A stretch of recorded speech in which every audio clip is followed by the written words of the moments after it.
ଓଡ଼ିଶାର ସମସ୍ତ ସପ୍ତମ ଶ୍ରେଣୀ ପିଲାମାନଙ୍କୁ ମୁଁ ସ୍ୱାଗତ କରୁଛି ଆମର ଏହି ୟୁଟ୍ୟୁବ୍ ଚ୍ୟାନେଲ୍ ଯାହାର ନାମ ହେଉଛି ଜ୍ଞାନମ୍ ଅନନ୍ତମ୍। ପିଲାମାନେ ଆଜି ଆମେ ସପ୍ତମ ଶ୍ରେଣୀର ବିଜ୍ଞାନର ପ୍ରଥମ ବିଷୟ ପଢ଼ିବୁ ଯାହାର ନାମ ହେଉଛି ପଦାର୍ଥ।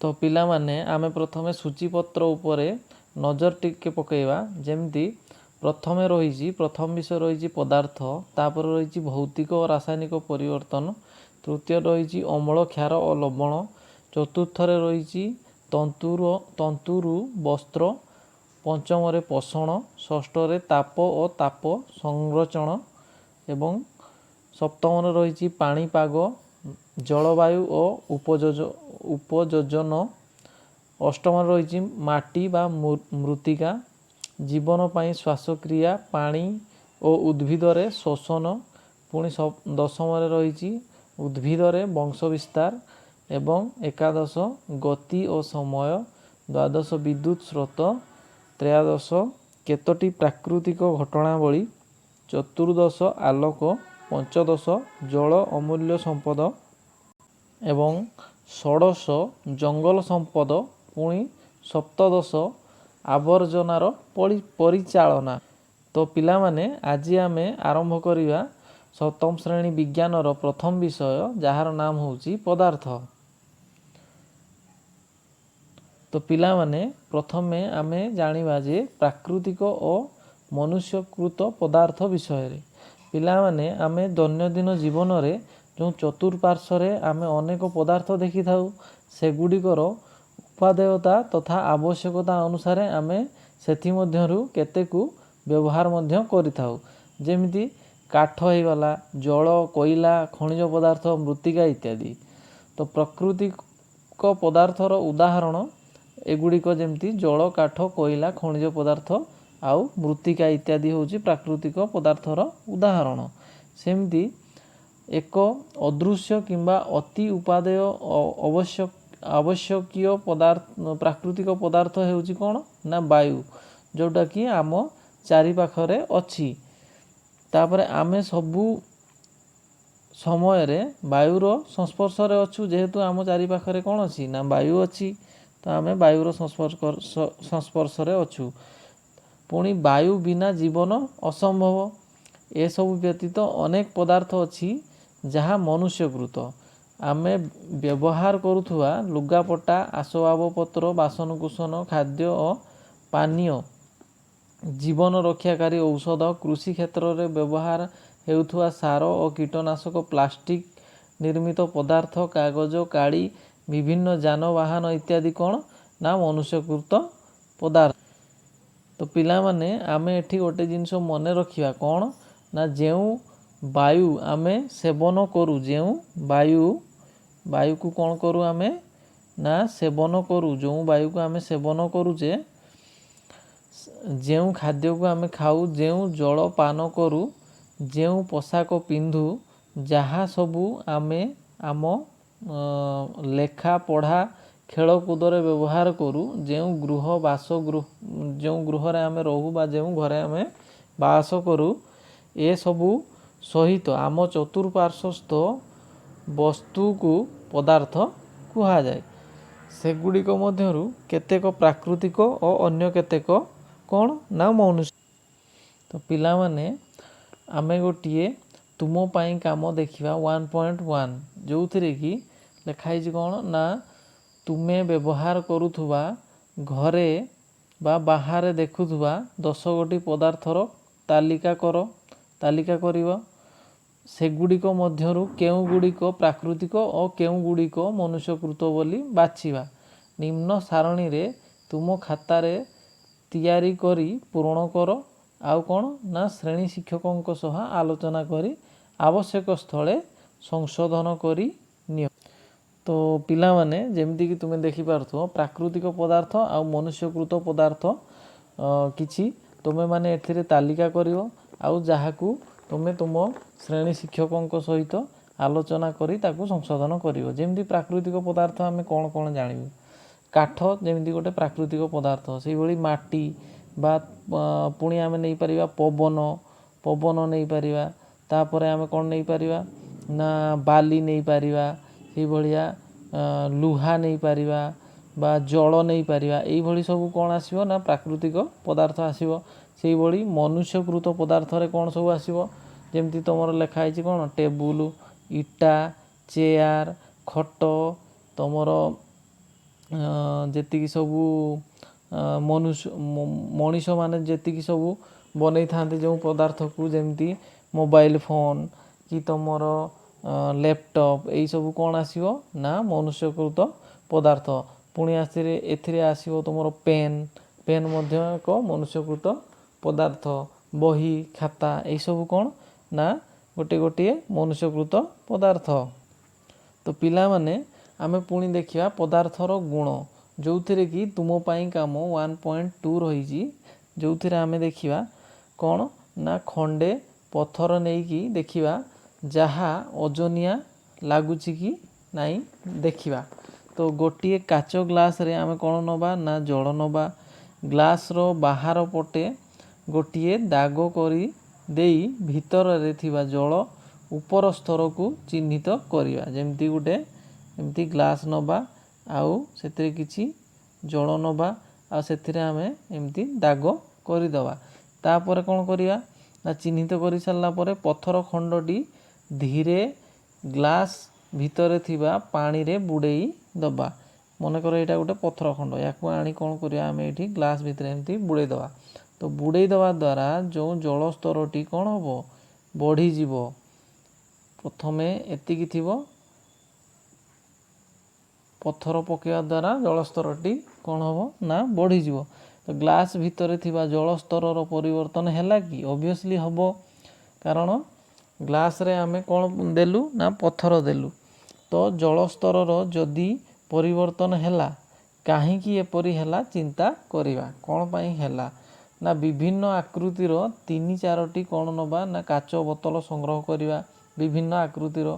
ପ୍ରତି ବୋତଲରେ 1 ଗ୍ଲାସ୍ ଜଳ ଭର୍ତ୍ତି କରିବା। ପ୍ରତି ବୋତଲରେ କ'ଣ କରିବା, 1 ଗ୍ଲାସ୍, ଗୋଟିଏ ଗ୍ଲାସ୍ର ଜଳ ସବୁ କାଚ ବୋତଲରେ ଆମେ ଭର୍ତ୍ତି କରିବା, ମାନେ ସମାନ ପରିମାଣର ଜଳ ଭର୍ତ୍ତି କରିବା। ତାପରେ ବିଭିନ୍ନ ବୋତଲରେ ଜଳର ଆକୃତି ଲକ୍ଷ୍ୟ କରିବା। ଯେହେତୁ ଆମେ ଅଲଗା ଅଲଗା ପ୍ରକାରର ବୋତଲ ନେଇଛୁ, ତ ସବୁ ବୋତଲରେ ଜଳର ଆକୃତି ବୋତଲର ଆକୃତି ଅନୁସାରେ ହେବ। ତ ତାକୁ ଆମେ ଲକ୍ଷ୍ୟ କରିବା। ତାପରେ ଏକା ପରିମାଣର ଜଳ ବିଭିନ୍ନ ବୋତଲରେ ଥିବା ବେଳେ ସେହି ଜଳର ଆକୃତି ଏକାପରି ଅଟେ କି ନା। ତ ପିଲାମାନେ କ'ଣ ପାଇଁ ନୁହଁ ନା ଏକା ପରିମାଣର ଜଳ ବିଭିନ୍ନ ବୋତଲରେ ଥିବା ବେଳେ ସେହି ଜଳର ଆକୃତି ଏକାପରି ହେବେ ନାହିଁ। କାହିଁକି ନା ତାହା ବୋତଲର ଆକୃତି ଅନୁସାରେ ହେଇଯିବ। କାହାର ଆକୃତି ନା ଜଳର ଆକୃତି ବୋତଲର ଆକୃତି ସହିତ ସମାନ ହେବ। ତାପରେ ପିଲାମାନେ ଏଥିରେ ଆମେ କ'ଣ ମନେ ରଖିବା ନା କରେ ବା ଯେଉଁଟା ତୁମର ପ୍ରଥମ ପଏଣ୍ଟ, କରେ ବ୍ୟବହୃତ ପଥର ଖଣ୍ଡର ନିର୍ଦ୍ଦିଷ୍ଟ ଆକୃତି ଅଛି। ପଥର ଖଣ୍ଡର ନିର୍ଦ୍ଦିଷ୍ଟ ଆକୃତି ଅଛି, କିନ୍ତୁ ଖରେ କ'ଣ ଥିଲା ନା ବ୍ୟବହୃତ ଜଳରେ କୌଣସି ନିର୍ଦ୍ଦିଷ୍ଟ ଆକୃତି ନାହିଁ। ଜଳର କୌଣସି ନିର୍ଦ୍ଦିଷ୍ଟ ଆକୃତି ନାହିଁ, କିନ୍ତୁ ପଥରର ନିର୍ଦ୍ଦିଷ୍ଟ ଆକୃତି ଅଛି। ତାପରେ ପିଲାମାନେ ଆମେ ଗୋଟେ ପ୍ରଶ୍ନର ସମାଧାନ କରିବା। ଯେମିତି ପ୍ରଶ୍ନଟି ହେଲା, ଧୂପକାଠିରୁ, ଯେମିତି ତୁମ ସ୍କ୍ରିନରେ ଦେଖିପାରୁଥିବ ପ୍ରଶ୍ନ 1, ଧୂପକାଠିରୁ ବାହାରୁଥିବା ଧୂଆଁ, ବାୟୁ, ଜେଟ୍ ପ୍ଲେନ୍ରୁ ବାହାରୁଥିବା ଧୂଆଁ କିମ୍ବା ଯେକୌଣସି ଧୂଆଁ କିଛି ନିର୍ଦ୍ଦିଷ୍ଟ ଆକୃତି ଅଛି କି ତାର? ନାହିଁ। ଏଥିରୁ କେଉଁ ସିଦ୍ଧାନ୍ତରେ ତୁମେ ଉପନୀତ ହେଲ? ତ ପିଲାମାନେ ଜଳ, ବାୟୁ ବା ଗ୍ୟାସ୍ ଇତ୍ୟାଦିର କୌଣସି ଆକୃତି ନଥାଏ। ତ ଯେଉଁ ଗ୍ୟାସୀୟ ପଦାର୍ଥ ରହିଛି ବା ତରଳ ପଦାର୍ଥ ରହିଛି ତାର କୌଣସି ଆକୃତି ନଥାଏ, କିନ୍ତୁ ଯେଉଁ କଠିନ ପଦାର୍ଥ ରହିଛି ତାର ଆକୃତି ଥାଏ। ତ ପିଲାମାନେ ଯେଉଁ ତୁମ ବହିରେ ଲେଖା ହେଇଛି ଦେଖିପାରୁଥିବ ନା ଯେଉଁ ପଏଣ୍ଟ ଉପରେ ଖରେ ବ୍ୟବହୃତ ହେଇଥିବା ଯେକୌଣସି ଗୋଟିଏ ଖାଲି ବୋତଲର ଓଜନ ନିର୍ଣ୍ଣୟ କରିବା। ଯେମିତି କିଛି ବୋତଲ ନେଇଥିଲୁ ଆଉ ସମାନ ପରିମାଣର କ'ଣ ନେଇଥିଲୁ, ଜଳ ଆମେ ସେଥିରେ ନେଇଥିଲୁ। ତ ତାପରେ ସେହି ବୋତଲରେ ଜଳ ପୁରାଇ ଓଜନ ନିର୍ଣ୍ଣୟ କରିବା। ତ ଏଥିପାଇଁ ତୁମ ସ୍କୁଲରେ ଥିବା ସ୍ପ୍ରିଙ୍ଗ ବାଲାନ୍ସ ବ୍ୟବହାର କରିବା। କ'ଣ କରିବା? ସ୍ପ୍ରିଙ୍ଗ ବାଲାନ୍ସ ବ୍ୟବହାର କରିବା। ତାପରେ ସେହି ବୋତଲର ଜଳ ପୁରାଇ ଓଜନ ନିର୍ଣ୍ଣୟ କରିବା। ତ ଏହି ଦୁଇଟି ଓଜନ ମଧ୍ୟରେ ଥିବା ପାର୍ଥକ୍ୟକୁ କ'ଣ କରିବା ନା ବାହାର କରିବା। ଏହାଦ୍ୱାରା କେଉଁ ସିଦ୍ଧାନ୍ତରେ ଉପନୀତ ହେଲେ? ତ ପିଲାମାନେ ଯେମିତି ତୁମ ଚିତ୍ରରେ ଦେଖିପାରୁଥିବ, ଚିତ୍ର 1.1ରେ କ'ଣ ଅଛି ନା ଗୋଟେ ଇଟା ଅଛି। ଚିତ୍ର 1.2ରେ କ'ଣ ଅଛି ନା ଫଳରସ ବା ଜୁସ୍ ଅଛି, ଯାହାକୁ ଆମେ ଏକ ବିକରରେ ପୂର୍ଣ୍ଣ କରୁଛେ। ତ ଇଟା ଗୋଟିଏ କଠିନ ପଦାର୍ଥ, ଏହାର ନିର୍ଦ୍ଦିଷ୍ଟ ଆକୃତି ଓ ଆୟତନ ଅଛି। ପିଲାମାନେ ଆମେ ଏଥିରୁ କେଉଁ ସିଦ୍ଧାନ୍ତରେ ଉପନୀତ ହେଲୁ? ତ ଏଥିରେ କୌଣସି କଠିନ ପଦାର୍ଥର ଏକ ନିର୍ଦ୍ଦିଷ୍ଟ ଆକୃତି ଓ ଆୟତନ ଥାଏ। ଆକୃତି ବି ଥାଏ, ଆଉ କ'ଣ ଥାଏ ନା ଆୟତନ ବି ଥାଏ। କିନ୍ତୁ ଗୋଟିଏ ଯେମିତି ଫଳରସ ନିଆଯାଇଛି, ତ ଗୋଟିଏ ତରଳ ପଦାର୍ଥର ନିର୍ଦ୍ଦିଷ୍ଟ ଆକୃତି ନଥାଏ, କିନ୍ତୁ ନିର୍ଦ୍ଦିଷ୍ଟ ଆୟତନ ଥାଏ। ଗୋଟିଏ ତରଳ ପଦାର୍ଥର ନିର୍ଦ୍ଦିଷ୍ଟ ଆକୃତି ଥାଏ। ତରଳ ପଦାର୍ଥର ନିର୍ଦ୍ଦିଷ୍ଟ ଆକୃତି ନଥାଏ, କିନ୍ତୁ ନିର୍ଦ୍ଦିଷ୍ଟ ଆୟତନ ଥାଏ। ତାପରେ ପିଲାମାନେ ତୁମ ସ୍କ୍ରିନରେ ତୁମେ ଦେଖିପାରୁଥିବ କିଛି ବେଲୁନ୍ ବା ଦୁଇଟି ବେଲୁନ୍ ନିଆ ହେଇଛି। ପ୍ରଥମ ବେଲୁନ୍ରେ କ'ଣ ନା ଖାଲି ବେଲୁନ୍ ନିଆ ହେଇଛି। ଦ୍ୱିତୀୟ ବେଲୁନ୍ଟିରେ ବାୟୁ ପୂର୍ଣ୍ଣ ଅଛି ବା ବାୟୁ ଭର୍ତ୍ତି ବେଲୁନ୍ ଅଛି। ତ ଚିତ୍ରରେ ତୁମେ ଦେଖିପାରୁଥିବ 1.3ରେ କ'ଣ ଅଛି ନା ବାୟୁ ଗୋଟିଏ ଗ୍ୟାସୀୟ ପଦାର୍ଥ। ଏହାର ନିର୍ଦ୍ଦିଷ୍ଟ ଆୟତନ ଓ ଆକୃତି ନଥାଏ। ଉପରର ପରୀକ୍ଷଣ ଗୁଡ଼ିକ ଯେମିତି, ଆଚ୍ଛା ତୁମେମାନେ ଦେଖିପାରୁଥିବ ଏଠି ତୁମ ପାଇଁ କାମ 1.3 କ'ଣ ଦେଇଛି ନା ଗୋଟିଏ ବେଲୁନ୍ ଓ ଖଣ୍ଡିଏ ସରୁ ସୂତା ନେଇ ପରୀକ୍ଷା କରି ପ୍ରମାଣ କରିବାକୁ ଚେଷ୍ଟା କର ଯେ କ'ଣ ନା ବାୟୁର ଯେ ଓଜନ ଅଛି, ଆବଶ୍ୟକ ହେଲେ ଶିକ୍ଷକଙ୍କ ସହାୟତା ନିଅ। ବେଲୁନ୍ର ଆକୃତି ଅନୁସାରେ ବାୟୁ ବିଭିନ୍ନ ଆକୃତିର ହୋଇଥାଏ।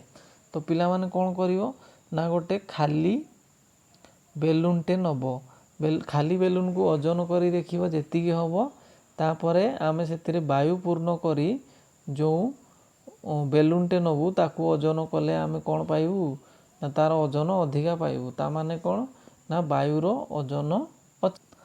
ତାପରେ କ'ଣ ଲେଖା ହେଇଛି ଦେଖ ତୁମ ବହିରେ, ଉପର ପରୀକ୍ଷଣ ଗୁଡ଼ିକରେ ବ୍ୟବହୃତ ହୋଇଥିବା ପଥର ଖଣ୍ଡ, ଜଳ, ଗ୍ୟାସ୍, ବେଲୁନ୍ ଓ ବେଲୁନ୍ ଭିତରେ ଥିବା ବାୟୁ ପ୍ରତ୍ୟେକ ପଦାର୍ଥ ଅଟେ।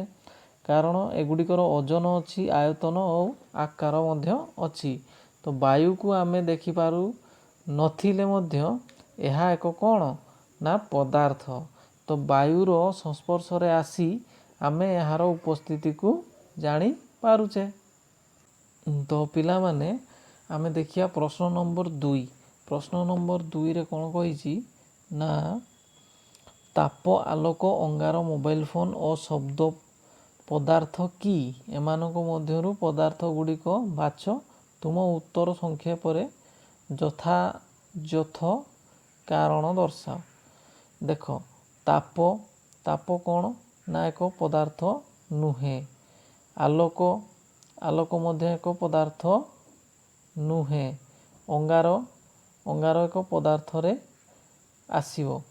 ମୋବାଇଲ ଫୋନ୍ ମଧ୍ୟ ପଦାର୍ଥ। ଶବ୍ଦ ଏକ ପଦାର୍ଥ ନୁହେଁ, କାରଣ ଶବ୍ଦକୁ ଆମେ ବାନ୍ଧି ପାରିବୁ ନାହିଁ। ସେହିଭଳି ତାପକୁ ମଧ୍ୟ ଆମେ ବାନ୍ଧିକି ରଖିପାରିବୁ ନାହିଁ।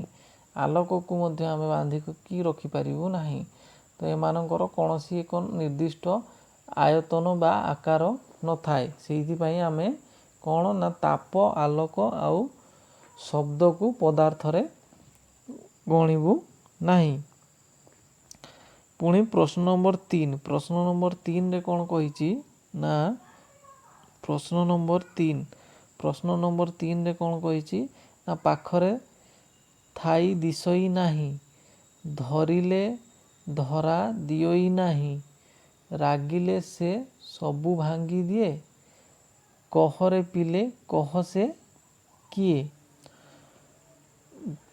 ତ ପିଲାମାନେ ପ୍ରଶ୍ନ ନମ୍ବର 3ରେ କ'ଣ ଅଛି ଦେଖିପାରୁଥିବ ତୁମେ କି ନା ପାଖରେ ଥାଇ ଦିଶଇ ନାହିଁ, ଧରିଲେ ଧରା ଦିଅଇ ନାହିଁ, ରାଗିଲେ ସେ ସବୁ ଭାଙ୍ଗି ଦିଏ, ଆଉ କହରେ ପିଲେ କହ ସେ କିଏ। ତ ପିଲାମାନେ କିଏ ପାଖରେ ଥାଇ ମଧ୍ୟ ଆମେ ତାକୁ ଦେଖି ପାରୁନଥାଉ, ଆଉ ଧରିଲେ ବି ଆମେ ତାକୁ ଧରି ନପାରୁ, ପୁଣି ସିଏ ରାଗିଲେ ସବୁ ଭାଙ୍ଗି ଦିଏ, ଆଉ କହିପାରିବ କି ତାର ନାମଟି କ'ଣ? ତାର ନାମଟି ହେଉଛି ବାୟୁ।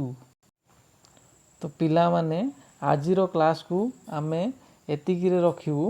ଆଗାମୀ କ୍ଲାସ୍ରେ ଆମେ ତୁମର ବିଷୟରେ ଯେଉଁ ଅଛି ପ୍ରଥମ ବିଷୟରେ ପଦାର୍ଥର ବିଭିନ୍ନ ଅବସ୍ଥା ବିଷୟରେ ପଢ଼ିବୁ ଏବଂ ତୁମ ପାଇଁ କାମ ସବୁ ଗୋଟେ ପରେ ଗୋଟେ ତାକୁ ପ୍ରାଞ୍ଜଳ ଭାବରେ ଆମେ ଡିସ୍କସନ୍ କରିବୁ।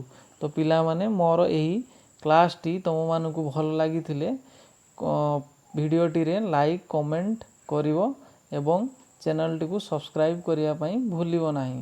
ଧନ୍ୟବାଦ।